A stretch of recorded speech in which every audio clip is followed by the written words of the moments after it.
If you were to wake up one morning and realize you gained 500 subscribers overnight, you'd probably think you're still asleep and it's just a dream, right? The thing is, this is not just a possibility, it will become a reality if you follow this YouTube growth system that I've laid out for you. I've spent hundreds of hours analyzing the fastest growing channels on YouTube and come up with this step-by-step formula for YouTube success today. I'll show you how right now. The first thing you've got to do is declare who you're making content for. Yes, I know this is boring and I'm not going to spend too much time talking about it, but the thing is, you need a target audience. Otherwise, you're just throwing stuff at the wall and seeing what sticks. You need to declare exactly who your audience is. You need to give them a name. You need to list out the goals that they have and why they would be watching your YouTube channel. In business, we call this an ideal customer profile. My ACP for this channel, for example, would be like a younger man in his 20s named Nick or something like that that's always watched YouTube and now he wants to succeed on YouTube, so he's searching out videos on how to succeed on YouTube. He might want to start a gaming channel because he watched KWAR, Speedy, Vanoss, Markiplier, those dudes growing up, or he might be into business or crypto, something like that. He wants to talk about that on YouTube and be successful. You need to work your way through this, determine who these people are and why they would want to watch you on YouTube, and you need to write that down and put it on a sticky note on your monitor. Refer to that every single time you're creating ideas for videos so that you can stay targeted to your audience. After you do all that, you're going to come up with some actual video ideas that these people would be interested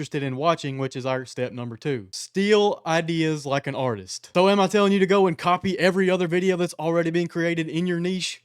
Heck no. What I'm telling you to do is to look in adjacent niches to your own and look and see what videos are blowing up, and that's what you need to look at. We call these videos outliers because they're outperforming every other video that these little channels have uploaded. Like, they're exponentially better than the previous videos, so they're like 5x the views of their previous videos. To save yourself a ton of time on manually finding these outliers, you can download this tool called VidIQ. VidIQ is a completely free Chrome extension that will let you see these little multipliers that show you exactly how much of an outlier every video is. Seriously, go download that right now. I'll put a link in the description for you for ease of access. Literally, just go do it. You'll thank me later. Now, what you want to do is you want to go on your YouTube homepage, or even you can search these different niches and look at these videos, determine what the outliers are, and you're going to grab these titles and thumbnails and put them into a document. So what am I supposed to do with these? Am I just supposed to copy them word for word? No. If you're doing this right, like I said, you won't be looking in your own niche. You'll be looking in the adjacent niches. What do I mean by that? Well, if you are in the YouTube success niche like I am, you might look at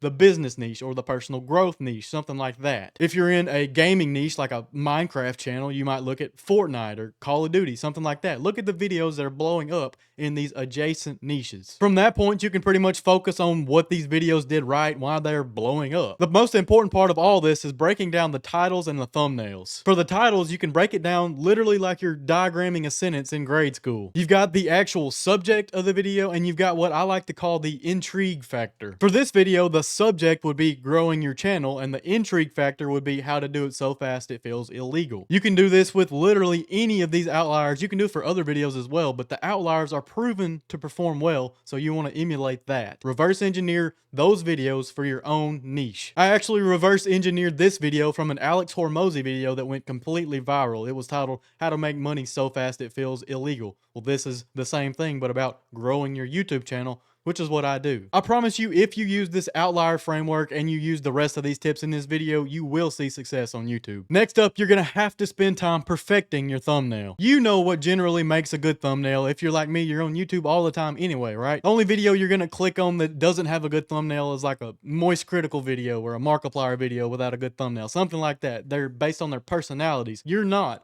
You are most likely a smaller YouTuber trying to come up, so you gotta catch your eye with the thumbnail. Put your face on the thumbnail if you're not a faceless channel. You want to use your face with an emotion on it, you know, a surprise face, something like that. Make that the focal point of your thumbnail. If you're a faceless channel, you don't have to use your face, use your AI avatar, or use, you know, an image of what you're talking about in your video. If you're talking about Minecraft something, use Minecraft Steve, something like that. You know how that works. There's a channel called NCHammer23 that's never put his face on a thumbnail ever. He puts Naruto character faces on his thumbnails because he's a Naruto channel. Just use this process to make a focal point of your thumbnail and you'll be golden, I promise. There's another channel that makes mostly tier list videos. His name is Ethan on Everything. Here's some examples of his thumbnails, but basically he just shows characters and stuff that he's going to talk about in those videos, and it blows up. Use contrasting colors, bright white text to stand out. Here's like 8 examples of this from Alex Hormozy. I just went on there and sorted by most popular and screenshotted them. There's a 1-hour guide called 13 Years of No BS Business Experience that's just a picture of his face and some text. The text says, sell expensive stuff. So why exactly is that text important? Well, it creates a curiosity gap. His video is not titled Sell Expensive Stuff. It's titled 13 Years of Business Experience. That tells you that a piece of this advice is going to be to sell expensive stuff, but it doesn't tell you the other 79 minutes worth of experience he's going to tell you about in the video. You need to use these same kind of curiosity gap techniques to bring in the intrigue on your own videos, on your own thumbnails. So whenever you perfect your thumbnail, you're going to want to compare it to others, right? The easiest way to do this, instead of photoshopping it in yourself, is using this tool called testmythumbnails.com. I'll put a link in the description for you. It's really simple. It's really easy. I don't make any money off of this. I just want you to have these tools. You can upload your thumbnail into that service and see what it looks like on the YouTube homepage, on the search page, with other content like yours, even like a mobile feed, what it looks like on your iPhone. You can see when your text needs making bigger, or, you know, emphasizing more, or your face needs something different. It's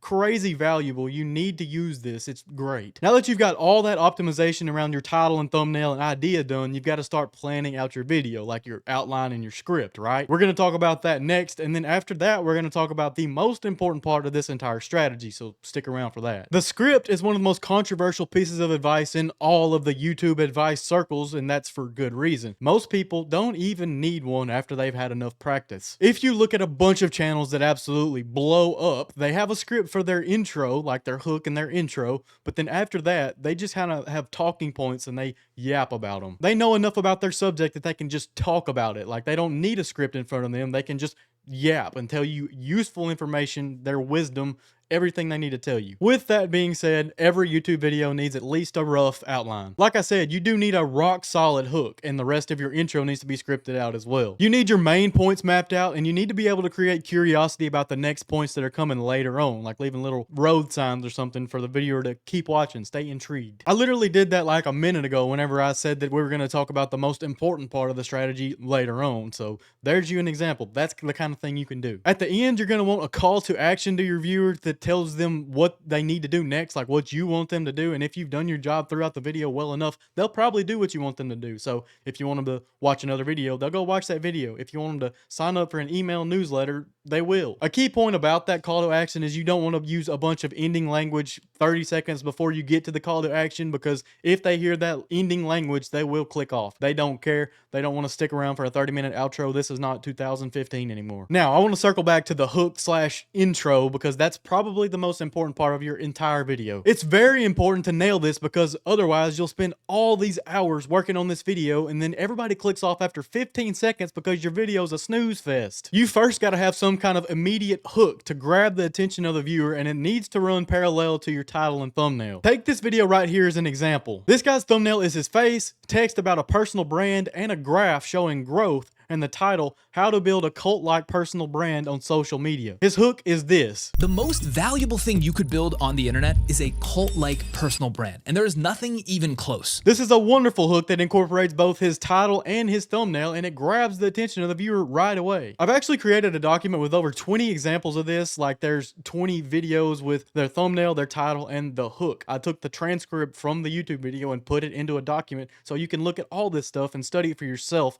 I'll give that to you for free. I'll put it in the description. I use this all the time in my own research, and I do update it as I research more. So there you go. Go crazy with them. After the hook, you're going to need some sort of statement about the topic that includes a pattern interrupt and the information that's valuable to the viewer that you're going to be giving them in that video. In this video, I said that exponential growth is not just a dream, but it can be a reality if you use these tips that I'm going to bring you. Then it's always good to have some sort of credibility statement in there as well. In other words, why should your viewer trust you to bring them information about your topic? In this video, I said that I've studied hundreds of hours of YouTube content and YouTubers that are fast growing, and I've developed this system to bring to you, or something like that. This is what I like to call research-based credibility, and it's the perfect way to justify to your viewers why you're qualified if you're not like a Alex Hormozy or Mr. Beast. If you haven't experienced exponential levels of success in your niche, you might need some other way to back it up, and by doing all this research and then telling them that you've done this research, There you go. If you are one of these guys who's greatly succeeded, like Mr. Beast on YouTube, you can tell them that you're Mr. Beast on YouTube and you're one of the greatest YouTubers of all time. This is why you should do this.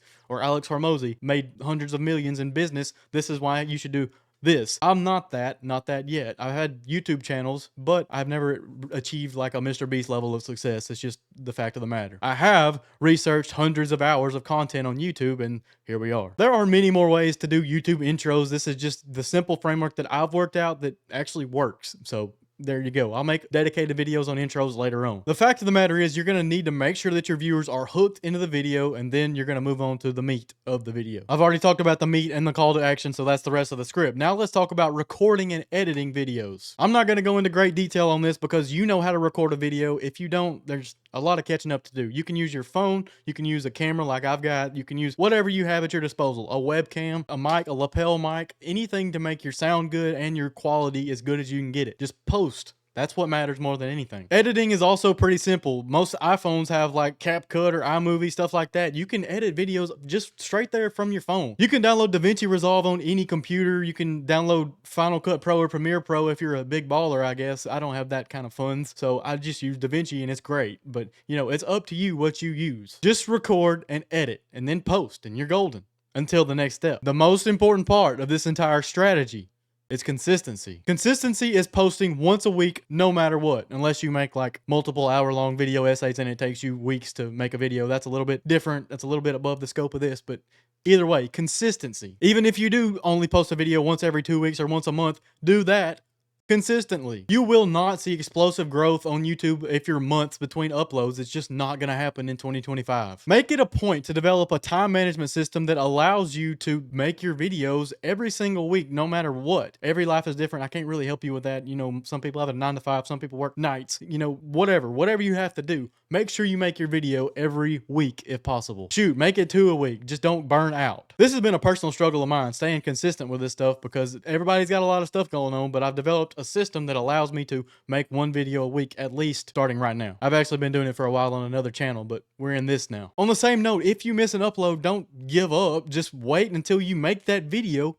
post it then, and then get back on your regularly scheduled programming. You only get better at the game of YouTube by playing the game of YouTube. Just start. That's all you got to do. If you want to make it easier on yourself to start and to keep going and to manage your uploads, download this repeatable system that I've developed for you. I just went over it in this video, but it's laid out step by step what to do. So I literally left a link in the description where you can download it. Just give me your email address and there you go. Do that now. You'll get a checklist to follow every single time before you upload and keep posting consistently. I'll be over here trying to be a better guide to you on your YouTube journey. Peace.